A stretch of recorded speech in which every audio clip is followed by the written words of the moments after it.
Parce qu'il y a les femmes, parce qu'il y a le sport, soyez les bienvenus dans votre rendez-vous dédié aux femmes dans le sport. Bienvenue dans La Victoire est en elle. Nous accueillons une immense championne, Camille Serme, avec nous aujourd'hui. Bonjour Camille. Bonjour. Je suis ravi de t'accueillir. Bienvenue, j'allais dire à la maison, quand même pas, mais tu étais venue il y a quelques années. Après un magnifique titre de championne d'Europe, il s'est passé beaucoup de choses depuis. Elle a pris sa retraite, elle a été maman, et puis elle est revenue. J'ai envie de savoir tout ça et de comprendre un petit peu tout ça, comment ça s'est passé. La première idée, c'était quoi quand tu te dis je vais prendre ma retraite? Alors il y a une blessure à ce moment-là. Hein. Exact, il y a une grosse blessure au tendon d'Achille déjà.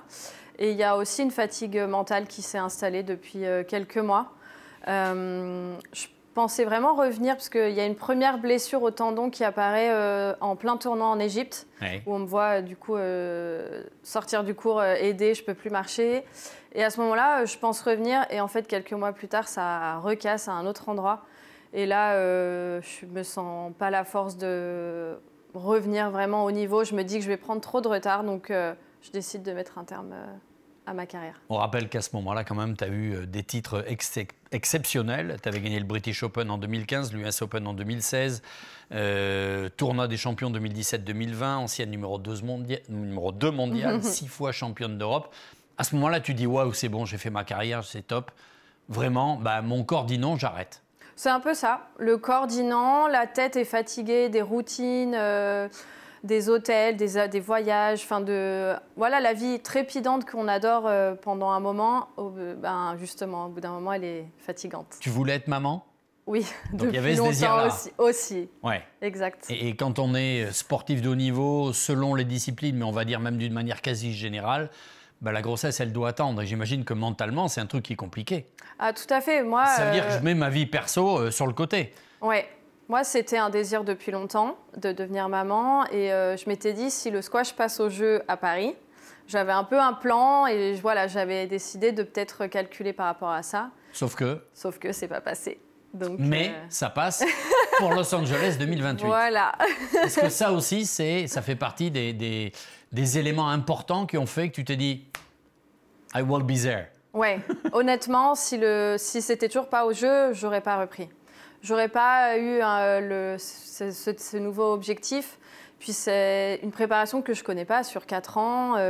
Donc je me suis entourée de bonnes personnes qui connaissent justement les jeux et comment on se prépare sur 4 ans. C'est tout à fait différent là, en compétition, c'est quasiment toutes les 2 semaines. Surtout à 39 ans, ça sera ton âge aux Los Angeles. Exact. Donc j'imagine que ça, c'est un paramètre qui est essentiel. Tout à fait, on en parle régulièrement avec mes entraîneurs. C'est un paramètre à prendre en compte, que ce soit physique et mental, ne pas se fatiguer trop vite. Ouais. La route est longue. La retraite, la grossesse, t'es maman d'une petite Jude. Oui. Combien de temps après la décision intervient de finalement je vais y retourner et à qui t'en parles, comment ça se passe? Les premiers mois sont assez difficiles parce qu'on a un bébé qui pleure beaucoup, donc beaucoup de fatigue et en fait très vite je m'aperçois qu'être maman à la maison et faire que ça, c'est pas pour moi. C'est compliqué, ouais.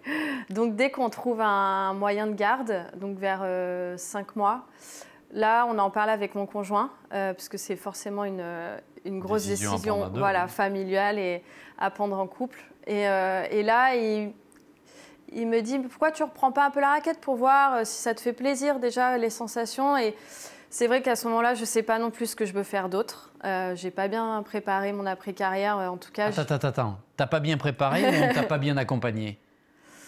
Un peu les deux, sûrement. J'ai quand même suivi des études de journalisme quand je suis plus jeune, après le bac.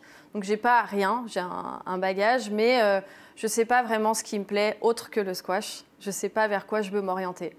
Et donc, la raquette, très vite, je retrouve des super sensations, beaucoup de plaisir. Combien de temps après l'accouchement? Donc là, j'ai dit 5 mois.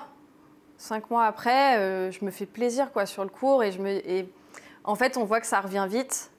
Et je sais qu'en France, le niveau n'a pas beaucoup évolué. En tout cas, la numéro 1 française a continué d'avancer, mais les 2 et 3 stagnent toujours vers les 40-50 mondiales. Pardon, je ne veux pas faire offense à tes copines Moi non françaises. Plus. Mais au niveau international, tu te sens que tu es loin?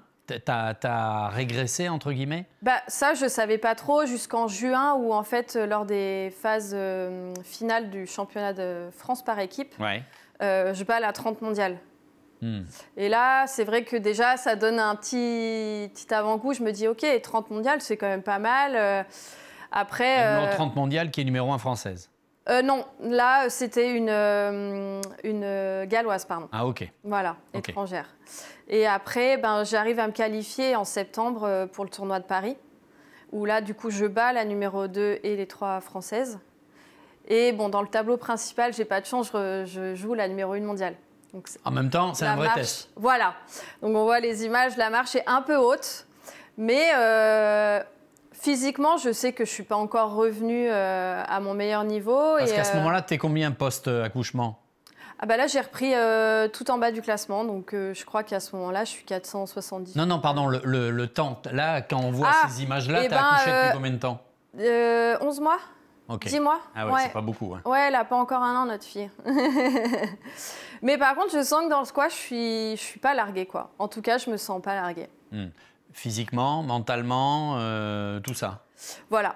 Et ta cheville, ton tendon d'Achille? Ça, c'est de l'histoire ancienne, vraiment. Même aujourd'hui, terminé ça. Ah ouais, aucune appréhension sur le terrain. Donc, à part, et sans vouloir te faire offense, l'âge, l'ambition est la même. L'ambition est de se qualifier au jeu et d'essayer d'aller chercher une médaille. Parce que ce jour-là, quand on voit, tu perds sèchement. Oui, assez sèchement dans les scores et en moins de 30 minutes, je crois. Donc, c'est assez court pour un match. Mais je sens que dans les échanges, en fait, pour ceux qui connaissent un peu le squash... Il ne manque pas non plus. Voilà, ce n'est pas un monde. On sent qu'il y a de bons restes. Comment ton retour est accueilli, par exemple, par elle, la numéro 1 mondiale? Elles sont contentes de me voir. Les filles sont... c'est un petit milieu, donc on s'entend à peu près toutes bien. Et puis, je pense qu'elles sont contentes aussi de voir une maman. T'es la première ou une des premières?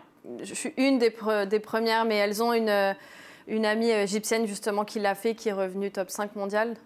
Donc chapeau à elle, elle nous a vraiment montré la voie.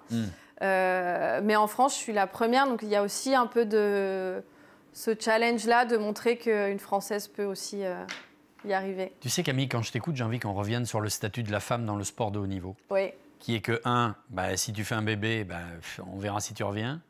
2, l'après-sport, évidemment, on t'en parle à peine et on ne le prépare pas. Donc, à part si tu as 3 cerveaux, 6 poumons et 9 jambes, sinon c'est compliqué. Il y en a, oui. Mais ma question, c'est est-ce que vous, sportives françaises, vous sentez qu'il y a un vrai déficit d'accompagnement là-dedans? Dans tout, je parle et la maman et l'après. Oui, après on voit que les choses sont en train de changer grâce à notamment Clarisse qui... Avec Benenou. Voilà, elle vraiment, elle est très médiatisée là-dedans et on sent qu'elle en fait presque un combat pour faire bouger les choses. Mais il y en a d'autres, des mamans sportives françaises qui ont montré que c'était possible. Après, c'est vrai que ça demande un accompagnement familial très important. Beaucoup d'organisation et un accompagnement financier aussi évidemment plus important que quand on est seul athlète. Parce que il y a une petite bouche à nourrir en plus. Évidemment. Et ça mange. Oui. Camille, est-ce que tu as l'impression qu'aujourd'hui, ton nom de nouveau fait peur? Je ne sais pas si c'est le bon mot, mais si on se dit faites gaffe, c'est Camille, elle revient, elle a la dalle. Ouais, c'est rigolo, mais oui, je peux le dire, parce que notamment, j'ai fait un tournoi, c'était fin novembre à Lille. Et en fait, au départ, juste pour la petite anecdote, je ne rentrais pas justement dans ce tournoi avec mon classement qui était trop bas. Et en fait, à 5 minutes de la fin des inscriptions, on voit que ça n'arrête pas de bouger. Et puis d'un coup, je monte top 8. Donc, Française du tableau. Top 8 du tableau, pardon. Du tableau. Donc il y avait des étrangères. Et donc là, on s'est dit, ah oui, en fait, les filles, elles n'ont pas trop envie de m'avoir dans leur tableau, quoi. Et d'ailleurs, il y a même la numéro 3 française qui m'a dit, moi, je vais à l'autre qui est en même temps, mais en Angleterre, parce que j'ai pas envie de tomber sur toi. Et il s'est passé quoi sur ce tournoi? Je l'ai gagné. donc c'était le bon choix. On voit les images avec... C'est une vraie satisfaction. C'est ta première grosse victoire en tout cas? Oui, c'était le vrai premier test. Parce que justement, j'ai joué que des étrangères. On a commencé à 120 mondiales et puis celle que je bats en finale, elle est 50. Mais en demi, il y avait une petite égyptienne. On sait que les égyptiennes Elles ont peur de rien. Elle avait que 17 ans, mais ça ne l'a pas empêché d'avoir les crocs. Donc, c'était un vrai premier test. Mentalement, comment tu sens Alors, tu as l'habitude, tu as une immense carrière déjà derrière toi. Mais est-ce que le mental, j'imagine qu'il y a eu peut-être des doutes, parce que c'est normal, et on teste au début. Tu te sens comment aujourd'hui? Bien. Tu te sens, alors imaginons, Los Angeles, c'est là. Oui. Ça, c'est la montagne. Tu as accouché, tu étais là. Aujourd'hui, tu es où? Je sais que je suis encore assez basse dans le sens où la route est longue. Enfin, 3 ans et demi, c'est hyper long. Il peut se passer plein de choses. Je sais que même si là... 3 ans et demi, parce que Los Angeles est dans 3 ans et demi. Voilà, exactement. Après, bien sûr, il faudra passer les phases de qualification. Mentalement, pour l'instant, c'est un équilibre qui marche bien, que ce soit familial ou avec l'équipe du squash. Ça marche bien. Moi, je me sens bien quand je rentre à la maison, que je retrouve ma fille. Je sens que j'ai fait mon travail, que je suis prête à passer du temps avec elle et à être plus épanouie. Explique-nous comment le mental au squash est quelque chose d'hyper important. Alors, ça n'est pas qu'un jeu de raquettes et de rebond et de placement. Explique-nous comment un petit détail qui vient du mental va faire que la partie va basculer. Déjà, ça va hyper vite. C'est vrai que c'est des points directs. Direct, ça veut dire qu'il y a eu une époque où avant, il fallait récupérer le service pour... voilà. Là, chaque point gagné est un point scoré. Exactement. Et en fait, on peut très vite sortir du match, que ce soit à cause d'une décision arbitraire, que ce soit notre adversaire qui fait de l'anti-jeu, parce qu'on partage le même terrain, et ça, c'est rare, en fait, dans les sports de raquettes. Anti-jeu, c'est quoi? C'est dans le placement? C'est ça. Normalement, il y a des règles pour ne pas se gêner, mais il y aura de plus en plus de joueurs qui sont assez malins pour pas que ça se voit et qui, du coup, gênent. Et du coup, ça demande plus d'efforts physiques. Si on n'aime pas l'injustice, mentalement, ça cogite. Donc, c'est vrai que moi, très tôt, j'ai eu un préparateur mental. Dès l'âge de 16 ans, pour gérer toutes ces émotions. Un homme ou une femme? J'ai eu que des hommes. Alors, l'homme à qui tu as passé un coup de fil 5 mois après ton accouchement en disant « Dis donc, comment il s'appelle » C'est facile, il est à la maison. Ah, ok. C'est le papa de Jude. Ok. Ah tu devrais être une bête mentalement. Hein. Ouais, c'est vrai que dès qu'il y a des questions, c'est assez simple. On peut en parler un peu n'importe quand. Je voudrais aussi qu'on revienne sur un point parce que le squash, moi j'ai pas mal pratiqué. Oui. Pourtant, on a l'impression qu'on est dans une petite boîte qui a peu de déplacements. Mais moi, je connais peu de sports aussi physiques que le squash. Explique pour celles et ceux qui nous regardent à quel point le squash, c'est une lessiveuse. Il y a très peu de temps entre 2 frappes de balle. Comme la boîte, comme tu l'appelles, le terrain est assez petit. Le temps entre les 2 frappes est hyper court. Ça peut aller de 1,5 secondes à 3, 4 grands max. Mais en fait, du coup, c'est très, très rapide. Et comme vous voyez, on est souvent aussi bas sur les appuis. En fait, on est tout le temps en fente quasiment. Et donc ça fait monter aussi le cardio. Si vous voulez avoir des belles fesses, allez-y. Parce que alors, c'est vrai que c'est ça, on est en fente tout le temps sur les appuis. C'est ça. C'est tellement éprouvant. Et puis, il y a autre chose qui est important et que tu soulignes, c'est que comme ça va très vite et qu'il y a beaucoup d'angles et que la balle, elle peut être sur le côté, devant, bref, je trouve que cérébralement, l'interprétation, la prise de décision et même au niveau des yeux, c'est épuisant. Ah non, mais c'est vrai. Moi, j'ai travaillé à un moment même avec une professionnelle pour travailler ma vision. Parce que il faut prendre le traitement d'information est hyper court. Donc pour savoir, ok, la balle va arriver de là, mon adversaire est là et je veux envoyer la balle à l'opposé. Enfin, il faut que ça aille très vite dans le cerveau. Et en plus, l'adversaire, qu'est-ce qu'elle fait? Elle essaye de vous poser des problèmes. Donc en fait, il faut tout le temps s'adapter. Et c'est vrai que ça rajoute au physique de la fatigue aussi mentale. Et pour ça, quand on joue 3 quarts d'heure, on est content de... 3 quarts d'heure de squash, on est bien rincé. On est bien rincé, oui. Tu as 34 ans aujourd'hui? 35. 35. Oui.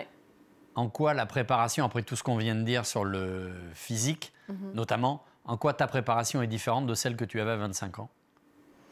Déjà, j'ai l'expérience en termes d'années. C'est-à-dire que J'ai l'impression d'avoir vécu un peu toutes les situations.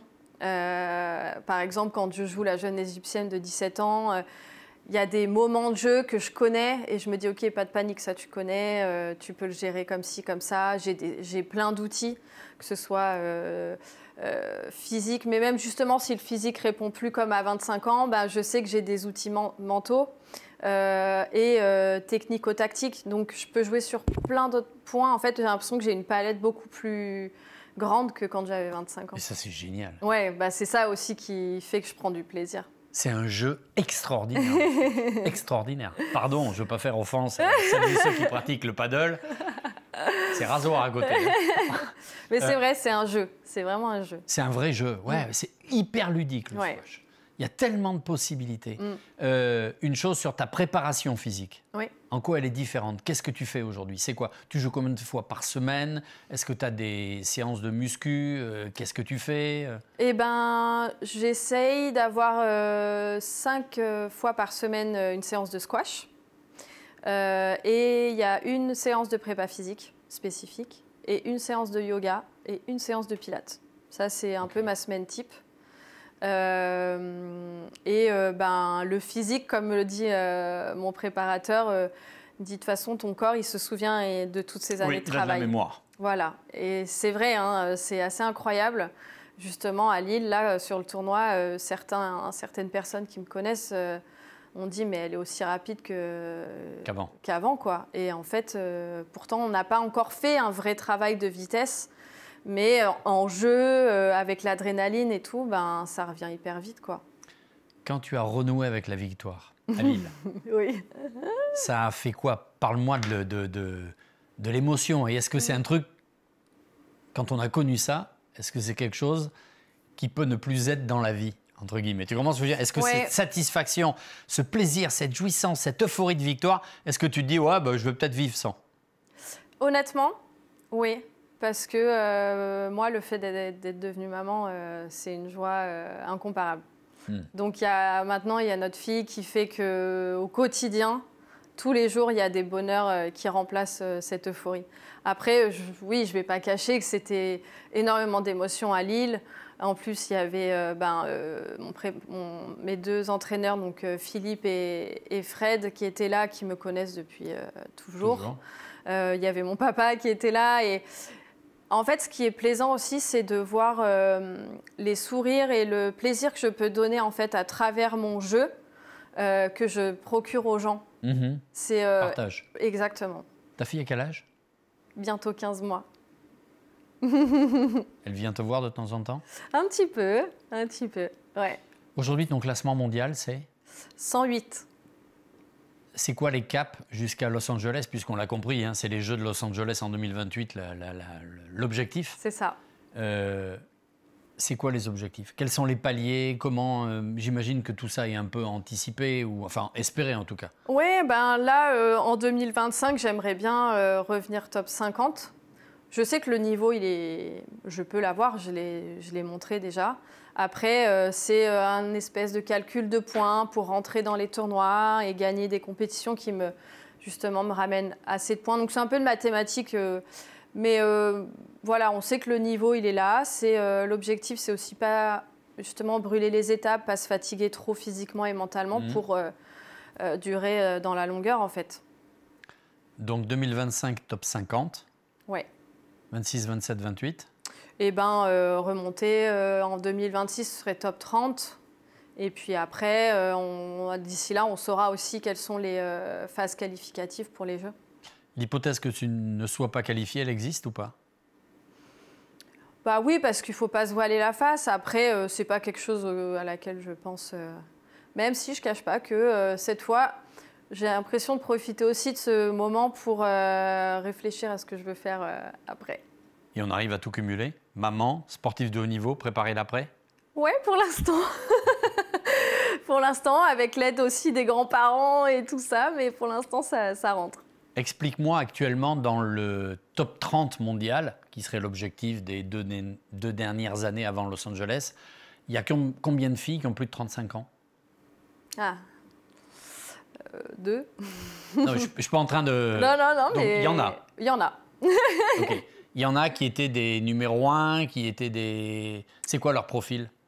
Il y en a une qui a vraiment mon profil, sauf qu'elle n'est pas encore maman, mais alors elle, c'est la numéro 1 néo-zélandaise. Ouais. Et c'est drôle parce que elle a un peu le plan que j'avais pour si on avait eu Paris, c'est-à-dire qu'elle aimerait bien faire un enfant, revenir pour les Jeux. Ouais. Parce que il y a personne en fait dans son pays aussi pour prendre sa relève, donc en fait elle se dit, moi je suis soutenue par tout le monde dans mon pays, pourquoi pas faire ça quoi. S'il y a des doutes, c'est lesquels? Ou est-ce qu'il n'y a pas de doute? Non, il y a pas vraiment de doute pour l'instant. Je suis un peu la tête dans le guidon à essayer de tout faire marcher aussi. Après, il y a toujours cette petite épée Damoclès de la blessure. Normal. Voilà, normal. Et là, c'est même pas une question d'âge. Exact. La preuve, tu l'as vécu. Exact. Mais voilà, notre travail avec toute l'équipe autour de moi, c'est de faire en sorte qu'elle n'arrive pas ou le moins possible. Comment on consolide une cheville quand on a eu les soucis qui ont été les tiens? Parce que j'imagine qu'en squash, les grosses blessures, c'est ça souvent, non? Ouais, tendon, c'est vrai que ça arrive pas mal. Est-ce que du coup, toi qui l'as vécu, tu consolides ça? Est-ce que tu as un travail particulier lié à ça? Plus maintenant. Après l'opération, oui, j'ai eu une grosse rééducation kiné, renforcement du mollet, du tendon. Mais maintenant, non, je reste sur mes... Après, le pilate et le yoga m'aident à consolider tout le corps entier, quoi. J'imagine que tu as déjà inspiré de nombreuses championnes et de petites filles, pourquoi pas.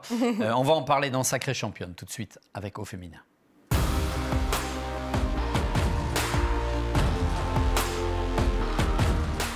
Et Julie Caron, la rédactrice en chef d'Au Féminin, est avec nous. Bonjour Julie. Bonjour à tous, bonjour Alexandre et enchantée Camille. Aujourd'hui dans Sacrée Championne, j'ai voulu mettre à l'honneur une autre légende du squash. Peut-être que tu la connais, tu vas me dire. Enfin, c'est plutôt une pionnière. C'est Heather McKay. Est-ce que son nom te dit quelque chose? Vaguement. Je vais pouvoir t'en dire plus. Oui. Vous allez peut-être découvrir quelque chose. Donc, son nom, il est emblématique dans cet univers du squash, mais pas seulement, il a eu le mérite de s'inscrire dans d'autres discipline où elle a laissé son empreinte de championne et c'est ça qui était intéressant avec son profil. Donc et une son légende histoire. pluridisciplinaire. Ouais, vous allez voir. Donc elle est australienne. Cette australienne, elle est née en 1941, donc c'est pour ça, ça date un peu. Et en fait, elle est devenue l'une des sportives les plus dominantes de l'histoire dans le monde du squash. Il y a une stat qui est assez incroyable. Elle est tout simplement restée invaincue pendant 17 ans. 17 ans sans perdre un match en compétition. Il y a eu depuis ta carrière, depuis quoi, les 10 ans, plus de 10 ans maintenant que tu pratiques, il y a eu une championne qui a dominé. Nicole David. Combien de temps? Je crois que ça a été 9 ans, mais elle a perdu des matchs. Elle est restée numéro 1 mondiale, mais elle a perdu des matchs. Et je crois que Nicole David a eu plus de titres de championne du monde que Heather. Tu vas trop vite en besogne. Mais elle, c'est 17 années invaincue en compétition. Incroyable. Ces 2 seuls matchs perdus, ce n'étaient pas des matchs officiels. Et donc, c'était donc entre 1962 et 1979 qu'elle a dominé. Et donc, pendant ce temps, elle en a profité pour gagner quelques titres. 16 titres de British Open consécutifs. 9 titres de championne du monde, donc voilà, des exploits qu'il y a peu ou pas de championnes qui ont pu égaler. Attends, je t'interromps. Toi, tu l'as gagné le British Open. Une fois. Oui, non, une fois. C'est le plus beau ou c'est l'US Open le plus beau de ta carrière? Le British est le plus prestigieux parce que c'est un des plus anciens. Et donc, c'est celui que tout le monde convoite après le championnat du monde. Et le jour où tu l'as gagné, il s'est passé quoi dans ta tête? C'était fou, j'y croyais pas. C'est magique, pardon. Oui, c'est exactement pour ça qu'on est là, pour faire réagir nos invités. Et donc, bon, elle a transformé ce sport et elle a inspiré énormément de jeunes générations de femmes à se lancer, donc vous le disiez, dans cette discipline qui est exigeante. Et du coup, elle s'est dit que ça ne suffisait pas à sa carrière, elle a continué. Et après avoir régné sur le squash, Heather McKay, elle a élargi ses horizons sportifs en représentant l'Australie donc à l'international en hockey sur gazon. Wow. Donc là encore, un autre sport très exigeant, un autre sport, voilà, un sport d'équipe, donc on change du tout au tout. Et donc là aussi, elle a brillé dans cette discipline à plus de 39 ans, parce qu'elle avait passé ses 39 ans au moment où elle se lance dans le hockey, je ne sais pas, en reconversion d'en parler. Pourquoi pas. Et donc, elle ne s'est pas encore arrêtée là, ça ne suffisait pas. Et là, bon, on retourne sur un sport de raquette, puisqu'elle s'est illustrée dans le racquetball. Donc, pour ceux qui ne connaissent pas, ça ressemble ressemble au squash, mais c'est un terrain qui est différent en fait. Et une raquette plus petite qu'une raquette de tennis. Donc là encore, elle a montré son esprit de compétition à plus de 40 ans. Elle a prouvé qu'elle pouvait aussi s'adapter à de nouveaux défis sportifs et inspirer donc, cette envie, cette persévérance qui font les femmes sportives. Et donc, ce qui distingue aussi Heather McKay dans son parcours, c'est qu'au-delà de ses exploits sportifs qui sont assez incroyables quand on les cite, c'est qu'elle a réussi à se reconvertir et à contribuer activement à la promotion du sport féminin. Donc, elle a été pionnière en tant qu'athlète, mais derrière, elle est devenue vraiment une réelle ambassadrice à l'échelle mondiale de ce sport, en devenant coach notamment. Donc voilà. Pardon, je t'interromps. Coach, tu pourrais faire, toi? Non. Okay. C'est pas donné à tout le monde. Donc voilà, si j'ai voulu parler d'elle, c'est parce que son influence, en fait, elle ne s'est pas limitée à son époque de compétition. Derrière, elle a œuvré pour son sport et elle reste un vrai modèle de persévérance, de résilience, de polyvalence qui incarne à la perfection notre émission. La victoire est en elle. Exactement. Toi, il y a des championnes qui t'ont inspiré. Alors, ça peut être des joueuses de squash, d'ailleurs. Hein. C'est marrant parce que... Ou des femmes, en général. Alors, je parle dans le sport et dans la vie. J'ai pas un nom à sortir. C'est-à-dire que j'aimais bien, oui, en regarder, forcément Nicole David parce qu'elle était juste au-dessus de moi. Mais j'ai regardé un peu les sœurs Williams en tennis. Des femmes fortes. Mais j'aimais bien aller chercher un peu à droite, à gauche et puis essayer de m'en inspirer. Voilà. Ça me fait penser à Lindsey Vonn qui fait un retour en ski incroyable. Ouais. Il faudrait qu'on va se débrouiller. C'est pas gagné, mais on va essayer. Vas-y. On peut terminer et passer à la photo de la semaine. Allez, la photo de la semaine, c'est parti. De quoi s'agit-il? Alors cette semaine, j'ai voulu parler d'un sport que j'aime bien et c'est la victoire du Paris Basketball à l'Accor Arena. Donc c'était une rencontre en National 2 face à Mulhouse. Et au-delà du résultat qui est très positif pour les Parisiennes, cette rencontre, c'était une belle opération du Paris Basketball qui a pu mettre à l'honneur ces filles en ouverture de l'équipe professionnelle. Donc une belle mise en valeur du sport féminin et de la section féminine. Et ça, on adhère. Et ça, c'est chouette parce que trop souvent, le sport féminin est mis de côté et arriver à associer, on va dire, juste avant un match homme-pro, moi, je trouve ça assez génial. C'est une belle vitrine. Et Merci à Bercy beaucoup. en plus. Et à Bercy. Merci Julie. Avec plaisir. Merci Camille. Pour terminer, l'objectif le plus proche, c'est quoi? Y a le championnat de France là, qui arrive début février. Et l'objectif? Gagner. Elles sont prévenues? C'est ça. Merci Camille. Merci à vous. À bientôt. À bientôt. Merci, salut Julie. Merci à toutes et à tous pour votre fidélité. Je vous dis à très bientôt encore. Au revoir.